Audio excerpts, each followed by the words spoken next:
Hi, I'm Eve Menezes Cunningham, and welcome to the Feel Better Everyday podcast, helping you connect with and take better care of yourself and create a life you don't need to retreat from. Welcome to episode 34 of the Feel Better Everyday podcast.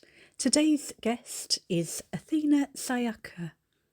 She is a delightful human who I only came across recently, so I was so happy that she was able to join us for the first season in the final interview episode.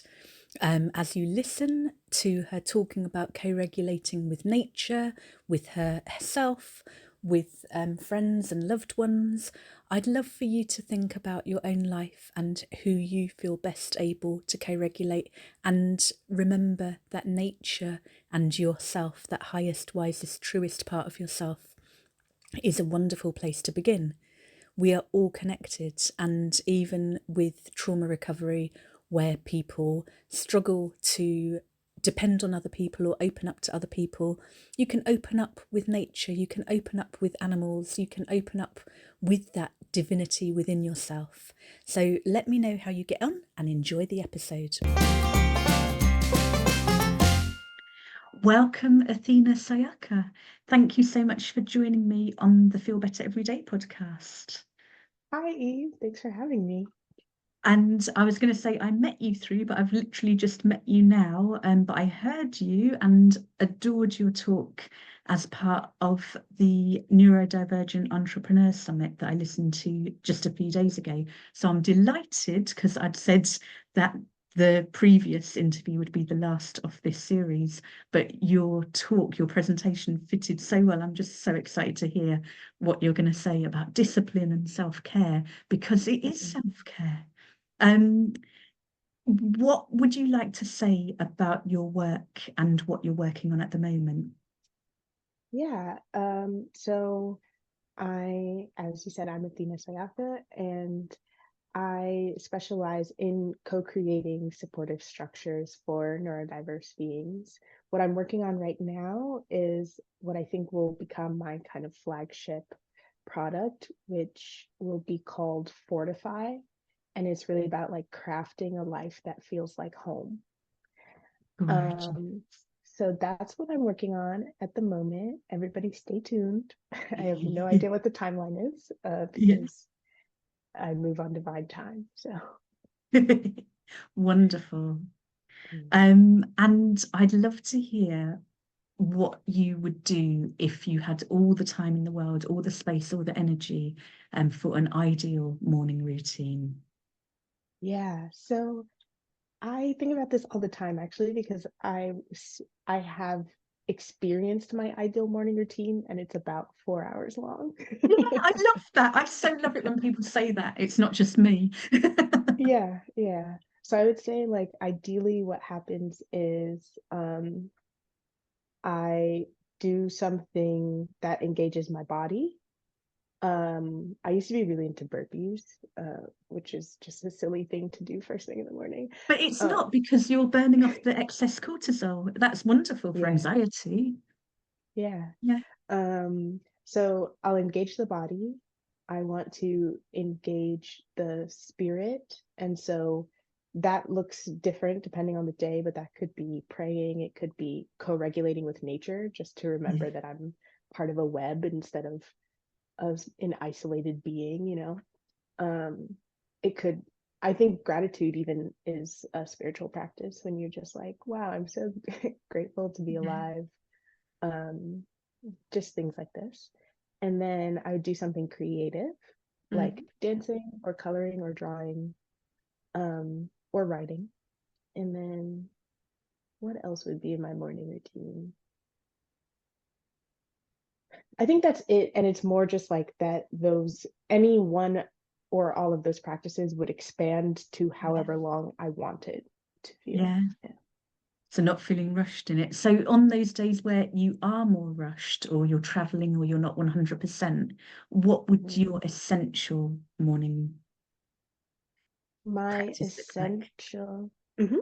Mm. My essential morning practice is I do this exercise, which I call bogs, but it's like I have these 5 prompts that I answer every morning just to help me like to remember that I have an internal locus of control. And the questions are, well, so it's BBOGS, and it's who or how would I like to be? What do I want to believe? What am I orienting towards? How will I ground myself? And savor, like what do I want to savor today, which is like a micro manifestation. Absolutely gorgeous. Thank you so much. What about later in the day, including winding down for bed? What are your like kind of ideal self-care practices, including that uppercase self? And what would be your essential? I would say the ideal wind down is probably like talking to someone until I have like expended my energy, and then I'm like, all right, I'm gonna go to bed. I'm gonna like write in my little journal and talk about how I had a great talk. That would be my ideal winding down. I think what happens more often is um eating as like my reset, if that makes sense. Yeah. So like I try to eat dinner without any external stimulation. And then I will stretch and journal a bit, and then sometimes read, or sometimes I fall asleep while I'm journaling. I feel like that's like the actual what actually happens on a day-to-day basis. Lovely.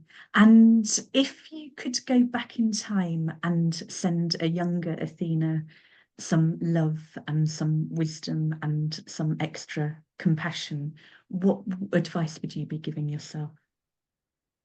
Um, this is always a funny question to me because I will share the advice I would give, but knowing me, I couldn't have received it anyways. Of But course.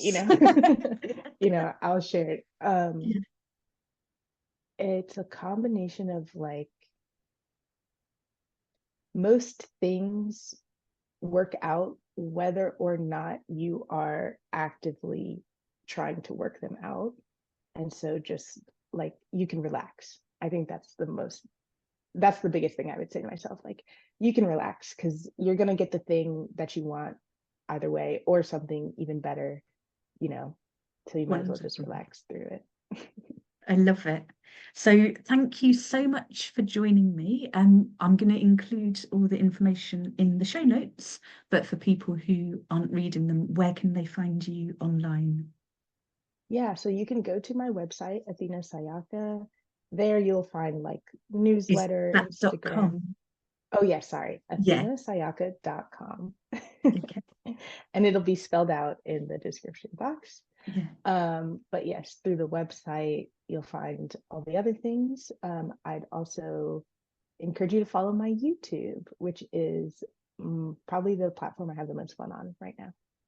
Wonderful. And do you want to name your YouTube now? Is it Athena Sayaka? Athena Sayaka. It's Yeah. at Athena Sayaka.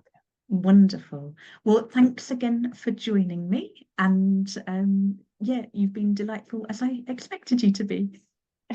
Thank you, Eve. I really appreciate this. Thank you for listening to this episode of the Feel Better Everyday podcast. As always, I encourage you to rate, review, comment, like, share, subscribe, all the things that help a teeny tiny podcast hopefully get heard by people who will benefit from it.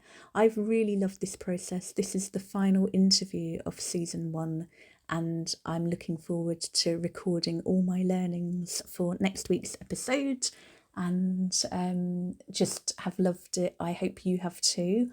And I welcome any questions. You can get in touch via the feelbettereverydaypodcast.com or .ie.